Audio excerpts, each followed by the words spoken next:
Hello and welcome back to the Scaling Europe show. I'm Seb Johnson. I'm here with Fabio, the CEO and co-founder of Voize, who have just announced a whopping $50 million Series A. Amazing news. Congratulations. How are you feeling today, Fabio? Thank you very much, Sebastian. Really appreciate this. Yeah, it's a super exciting time, and we're really eager to continue building the company. Amazing. Well, look, can you just give like a super quick kind of intro into what you've built? Yeah, so we started the company back when my grandpa moved into a long-term care facility, and the nurses in his facility, they would continue to write his medical documentation with a pen on the back of their hand. And then at the end of the shift, all of the blood pressure, the medication, the position, everything is like typed into the computer. And this is super cumbersome, like very error prone, and also quite time consuming. And this was the origin of Voize. So we've built an AI assistant for nurses that automates the entire documentation workflow. Nurses simply just speak into the phone. We know what's going on. We have all the context, and then we generate the correct structured documentation records in the electronic health record system of the skilled nursing, assisted living, or disabled care facility. Amazing. And I read that it's been used by 75,000 nurses already, which is a phenomenal number. How are you able to sort of break into this industry? Yeah, I think when you look at this and you start talking to first nurses, but also like operators of these skilled nursing facilities, like the number one problem everybody has is like you have a massive labor shortage, while at the same time, like the administrative workload just continues to grow. And today, about 30% of the time of a nurse is actually not spent with patients or with residents, but it's spent with administrative tasks. And just like looking at Europe and the US, like that's 5.5 billion hours every year, or $250 billion in labor costs, like every year, spent on something that I would say is arguably in many cases far too complex and far too time consuming. And actually, like nurses, they joined the profession because they want to spend time with the patients and with the residents. So this is a problem that like everybody's aware of. It resonates really well with the nurses, and we're actually like able to create time for the stuff that really matters, and that's taking care of residents and patients. Amazing. And what's the feedback and the reaction been from those nurses who have been using your product?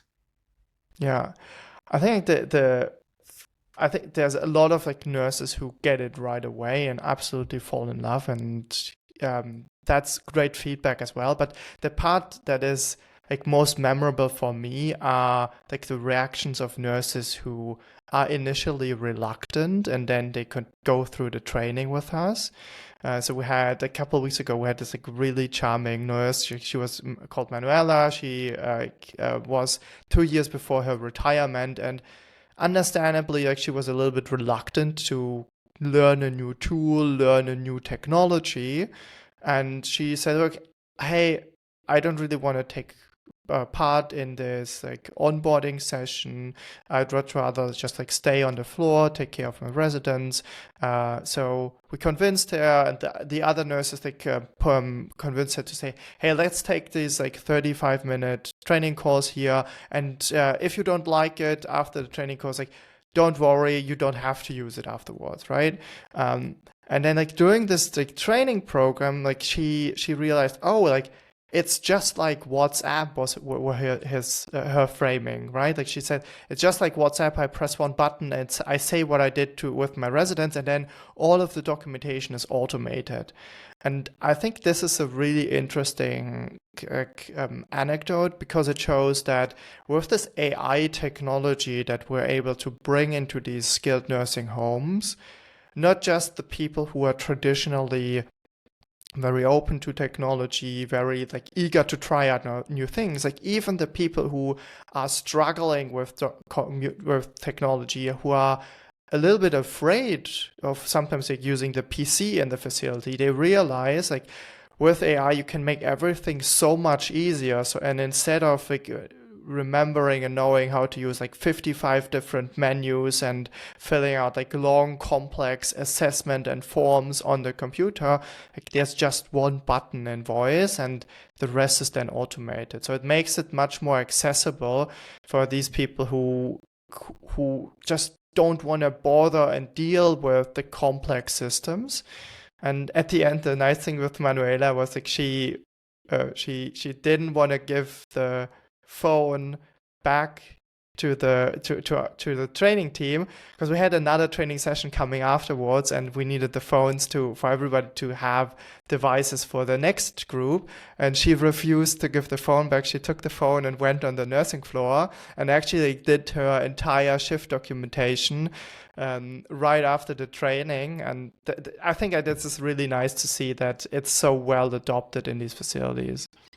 Yeah, I mean, it's an amazing bit of like product feedback or user experience, right? The people immediately, the nurse Manuela immediately wants to take it and use it and can see the value. How do you balance, I guess, both building a technical product and trying to make that as powerful as possible, but also doing, I guess, like a lot of these training and onboarding sessions and trying to, because I guess you're building a complex, a product that's probably complex to build for a not very tech native consumer set. How do you kind of marry those two together? Yeah, that's a really important aspect of the concept, because I think in many cases, like we as the technology companies or like engineers, we completely underestimate like the second half of the journey, right? Like the first part and your right to existence is building a great product. But then the second part, and this is something that is really key to Voice, is making sure that you have the great processes, the right team members, and also the enablement for the customers to actually adopt this technology.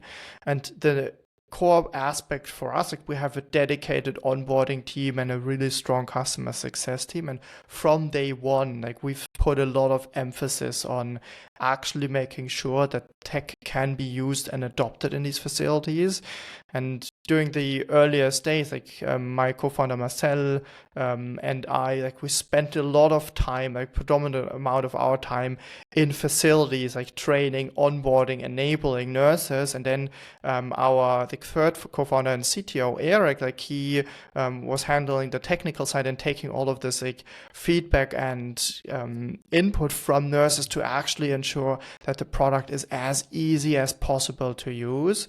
But we think it's really key to have like in-person onboarding sessions, really make sure that the nurses are able to adopt the system. And in many cases, it's also a combination of taking away a little bit of the fear and concerns with there's new stuff coming. So you need to make it really tangible and easy for them to use. And then we've built a train-the-trainer concept that allows some of the nurses on the floor to actually take over to some extent the responsibility and the ownership of enabling their colleagues. And this is a really powerful mechanism, because then you have essentially like 24/7 access in your team to someone who's a real champion and knows best how to use the system, and they like have the perfect context to explain it to everybody else in the team. And it seems to be going really well. I mean, I read that it's also being like having Voize is now being advertised in jobs for nurses, so that it's like, hey, come work with us because we have this amazing tool, which I think is like an amazing sign that things are going well, that people are wanting to move. They don't want to give up that technology, right? Those consumers have become very sticky in their use of it. Yeah. I also want to talk about the round itself is huge. $50 million Series A for a European company is pretty massive. Where did that come from? Kind of what gave Balderton Capital, who's led the round, the conviction to kind of invest this much at this stage? Yeah, I think that the two core components. Like when you look at the overall market, I think like there's a real demand and need for a technology that is making nursing easier, less and the admin work less time consuming because we have such a massive labor shortage, while at the same time the number of people in both Europe and in the US who are in demand of care is growing so rapidly. So there's just like the supply and demand problem here in the overall market, and we need to have some technology that makes it so that the people, like the nurses, the team members, they are able to focus on what's really mattering, and that's working with the residents. And the second component is Voize as a product fits absolutely perfect for these demands.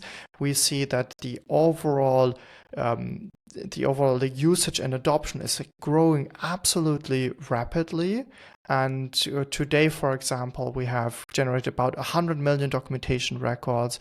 The product and company we're growing over 3.4x year over year, and we have about 96% 12-month user retention, which is crazy good. So you have, when the product is used by nurses, they absolutely fall in love with it. It's really sticky, and the adoption is great. And I think the combination of the team being super dedicated, purpose-driven, exceptional individuals here at a company in every department, from engineering to customer success to go-to-market, as well as the product just fitting so well with the problem. That's the perfect combination that we've seen. Yeah, absolutely. And when you say that like that, it's super clear, right? Huge market opportunity for this. The technology is ripe right now to kind of solve this problem. And you've built a world-class team to build the product, to solve the problem. And those retention stats are phenomenal. Wow. That's for consumer retention, that's absolutely top performing. That's amazing. And so, yeah, I guess that all makes sense. And what are you going to use that money for? I know you've been predominantly in Europe. I think you've done a bit of stuff in America already. Is that part of the plan to kind of to go further and deeper into America? Yeah. So I think the core concept, the philosophy behind around is there are so many different professions, like software engineers, like lawyers, like physicians, who get dedicated AI models built for them. And we have the core belief that nursing, long-term care, and the care profession needs and deserves a fully dedicated, from the ground up engineered AI model and AI capability fitting their specific need, offline capability, abbreviations, dialects. All of these nursing specific workflows need to be from the ground up built into these AI models. So that's why we said, okay, let's be sure the Voize is going to be the player that builds AI for nursing. And this is why we've taken on a rather large Series A in order to really be able and have the capability of from the ground up engineering these models ourselves. And we've done so over the last years by building our own machine learning team exceptionally successfully. And the second component is we not just want to go deeper and enable more use cases and workflows for nurses with our product, we also want to make this available and accessible to more and more nurses in different areas. And one part of this, as you mentioned, Sebastian, is the geographic expansion, so expanding into the US, where we're running first pilots with customers, but also making us able for for nurses in other professions to use the system. For example, in hospitals, meaning acute care nurses. Here we're running pilots, for example, with Agaplesion, one of the largest hospital providers in Europe, or in disabled care and in-home care, for example. So we really want to double down in making sure we're building the best product for nurses, and we're making it available for everyone. Amazing. Yeah. It's it makes total sense. I can really see that the market size is big enough that focusing on nurses is going to be a huge opportunity. I also want to ask a bit about, because I think you founded this company with your brother. I always find family dynamics and startups super interesting. How have you found the process of building alongside him? Yeah. So we founded the company as three co-founders. So Marcel, my identical twin brother, and Erik, he's a colleague we've met over 10 years ago now in school, and we've worked together in the entirety time. And the really important aspect is that this like long-term relationship that you have with your co-founders that gives you so much trust. And when the company is growing so rapidly, like that's absolutely key that you have the total trust and total conviction in your co-founders, and you know anything that they're touching is going to be remarkable, resulting in remarkable results. And in many cases, like when you look at the historic data, like typically like startups, they don't die from what I would call homicide, they die from suicide. So if there is misalignment in the team, if there's infighting, if there are disagreements, or if you and your co-founder, for example, are not able to like work really productively and efficiently together. And by like founding a company together with people who you respect and know and work together for years and years before you started the company is such a great recipe for success. Yeah, and it's hard to, I guess, once you've got that relationship with someone so close to you, you know, so I guess it's an amazing foundation to build upon. Looking forward, right? You've raised this big Series A. You know, you're going after a huge market opportunity both across Europe and the US. What do you want to achieve? What is it that you want to get maybe out of 2026 or maybe before you get to your Series B? What are kind of the milestones or the high level achievements that you want to get done to kind of take you to that next level? Yeah. So like the overall mission of Voize is to remove administrative workload, automate administrative workload so that real time for patient care, for resident care is available to nurses. And as part of this, like we are now like doubling down in our what we call like the Voize 2.0 product vision. Like we have a lot of in-depth capabilities that we're building right now to go even beyond documentation, where we're right now building a lot of agentic workflows that take over some of the other administrative workflows that happen in nursing facilities. And then the second component is, of course, like the launch and market entry in adjacent markets. So the hospital sector, the in-home care sector, and the disabled care sector. And we're taking all of this over into other countries, like our market entry in the US right now.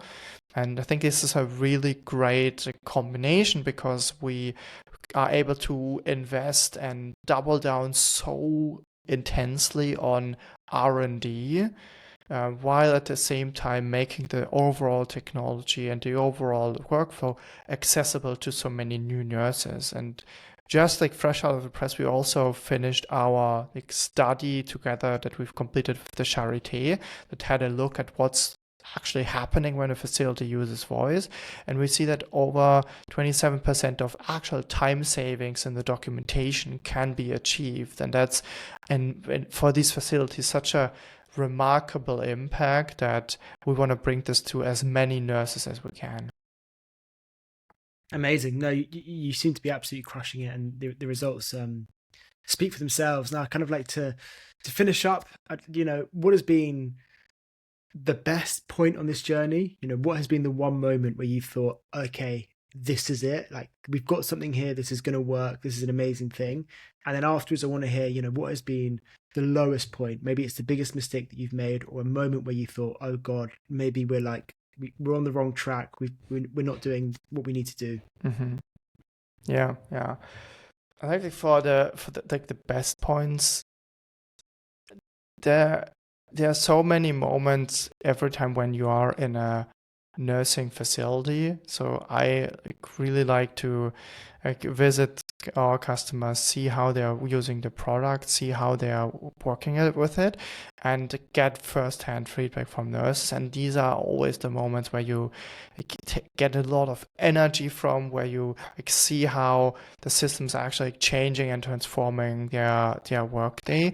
And where you hear anecdotes from nurses who are actually finally able to end their shift on time rather than doing overtime, so they can pick up their the children from school on time, because now they need to spend so much less time with documentation. And that's something that I find is really, really amazing, and where I'm particularly proud of that everybody here in the team is so driven and motivated by this. Of course, like it's an intersection between, like, we're developing a really high-end custom AI models here internally, but also like everybody like thinks about what, like, how do nurses interact with this? How does the workflow of a nurse look like? How can we make it easier for them to learn it? How can we make it easier for them to adopt the system? How can we enable and build new workflows around it so they get even more value out of it?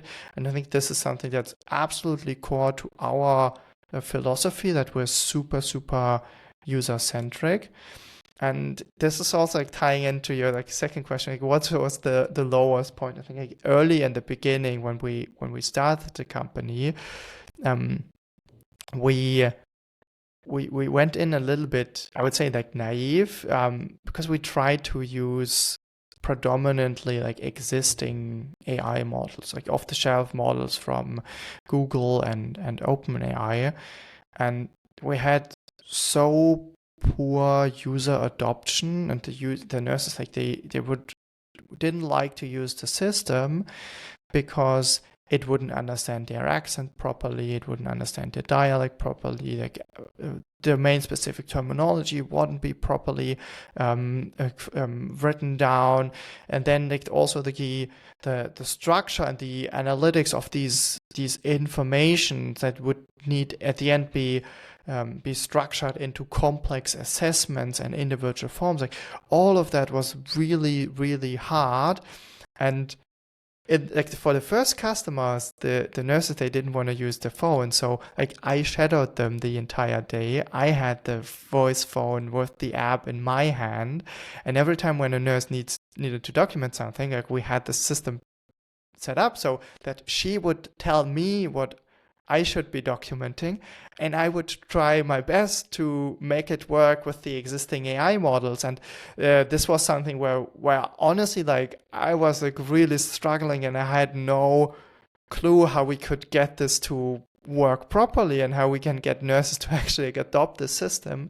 And then for us, the solution was to like really double down and from the ground up start engineering our own models where we have control and like the deep ability to change and adapt everything so it actually works for the nurses.